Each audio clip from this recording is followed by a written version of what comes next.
lang ha. Sige.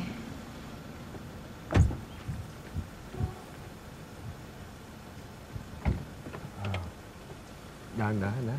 Sige. Salamat. Sige. Kuya, sandali lang ha. Okay na ako dito, Leon. Sigurado ka, hatid na kita sa loob. Hindi, di ba may isa ka pang interview na pupuntahan? Alam mo, hindi mo naman ako talaga dapat samahan eh, kasi kaya ko naman talaga mag-isa eh. Leon, syempre, mas kukunin ka nila sa trabaho kung kasama mo ko.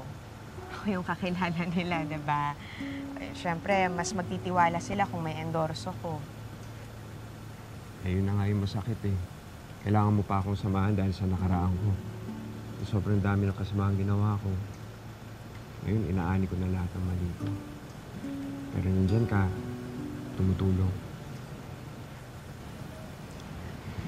Leon, lahat naman ng tao deserve ng second chance. Kung hindi kaya ako naging tatay nung dinadala mo ngayon, tutulong ka pa rin ba?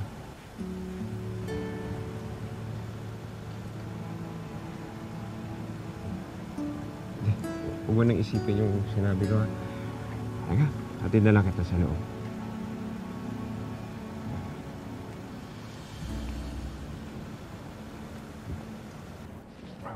Dahan-dahan.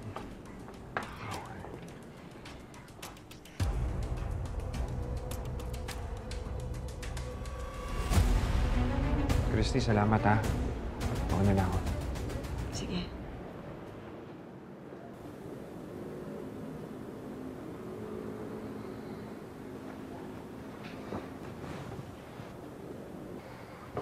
Talaga nagkakamabutihan na kayo nun, ha?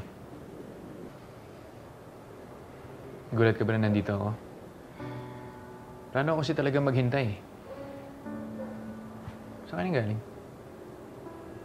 Jordan, sinamahan ko lang si Leon maghanap ng trabaho. Nagpabagong buhay na siya. Oh, bakit? Inutil na ba siya? Jordan, mahirap para sa kagaya niya maghanap ng trabaho. Sinamahan ko lang siya sa mga kaibigan ko na baka pwede niyang pasukan. Alam mo naman yung history ni Leon, di ba? Alam na alam ko yung history niya. At hindi ko nakakalimutan yon. Pero ikaw mukhang alimutan mo na eh, no? Jordan, tatay pa rin siya ng anak ko. Ginagawa niya lang ang lahat para sa magiging anak namin. Tulad mo, ginagawa mo rin lang naman ang lahat para sa magiging anak niyo ni Shaira, di ba? So ano to? Gantihan? Gantihan tayo? Hindi ako gumaganti, Jordan. Saka please, wag mo naman akong sumbatan. Asawa pa rin kita at hindi ko yun nakakalimutan. Eh ikaw, naaalala mo ba na asawa mo ko? Christy, never ko kayong pinabayaan ni Tori.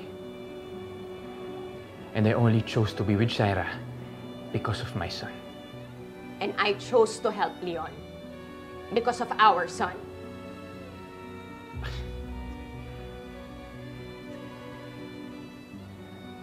Is this how it's gonna be? Nagagawin mo yung mga gusto mo para masaktan ako? Hindi yan yung Christine na kilala ko noon. Jordan, mali yung iniisip mo. Mali talaga yung iniisip ko na may pwede pa tayong maayos dito.